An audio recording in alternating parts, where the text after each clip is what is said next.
उस हरे कपड़ों वाले बूढ़े आदमी की नजरें जमीनी कठपुतली पर गड़ी हुई थीं, जिसके बाद अचानक उसे कुछ महसूस हुआ और उसने हैरानी के साथ पूछा, ये ये एक कठपुतली है।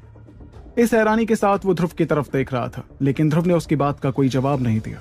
उसने तो जमीनी कठपुतली को वापस अपनी स्टोरेज अंगूठी में भरते हुए उस आदमी से सवाल किया, क्या अब मैं टीना को अपने साथ ले जा सकता हूँ?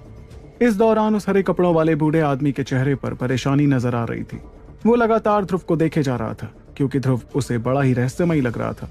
वो आदमी सोचने लगा कि न सिर्फ ध्रुव इतनी कम उम्र में एक शक्ति पूर्वज बन गया था, बल्कि उसके पास शक्ति पूर्वज रैंक की एक कठपुतली भी थी। इससे समझा जा सकता था कि ध्रुव कोई मामूली योद्धा नहीं था। शायद यही वजह थी कि टीना को ध्रुव पर इतना ज्यादा यकीन था कि वो उनके दल को वापस बुजुर्ग के ओहदे पर ला सकता था। धीरे धीरे उस बूढ़े आदमी के चेहरे पर से नाराजगी नजर आने लगी और उसने इज्जत के साथ ध्रुव से कहा, मेरा नाम आशिम यलगार और मैं यलगार दल का सबसे बड़ा बुजुर्ग हूं। क्या तुम्हारा नाम ही है ध्रुव शौर्य? ध्रुव ने अपना सर हिलाते हुए हामी भरी, लेकिन वो वहां ज्यादा देर रुकना नहीं चाहता था, इसलिए वो तुरंत दरवाजे से बाहर जाने लगा। जिसे जाते देख टीना एक पल झिझकने लगी। उसके बाद उसने पलटकर आशिम से कहा, बड़े बुजुर्ग, मैं ध्रुव भैया के साथ कुछ मसले सुलझाकर वापस आ जाऊंगी, आप फिक्र मत कीजिएगा।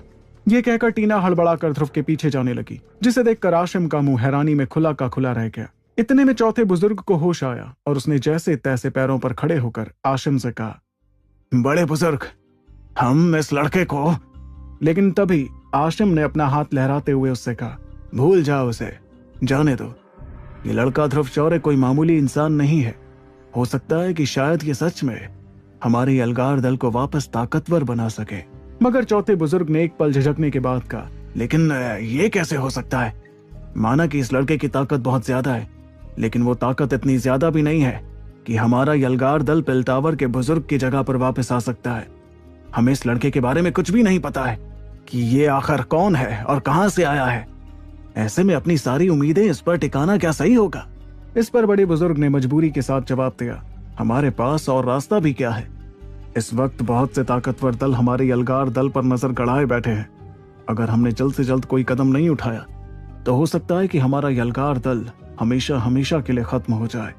अब बस ये उम्मीद करते हैं कि ये लड़का ध्रुव शौर्य वाकई उतना ही काबिल है जितना कि टीना हमें बता रही थी। और तो और आज जो कुछ हुआ उसके बाद हमारे यलगार दल की छवि इस लड़के की नजरों में गिर गई है। ये भी मेरे लिए सिरदर्द की बात बनी हुई है। दूसरी तरफ ध्रुव और टीना यलगार महल से बाहर निकले और वो टीना के साथ उड़ते हुए शहर से बाहर एक पहाड़ पर रुका।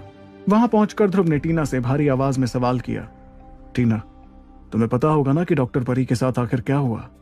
और उसने धीमी आवाज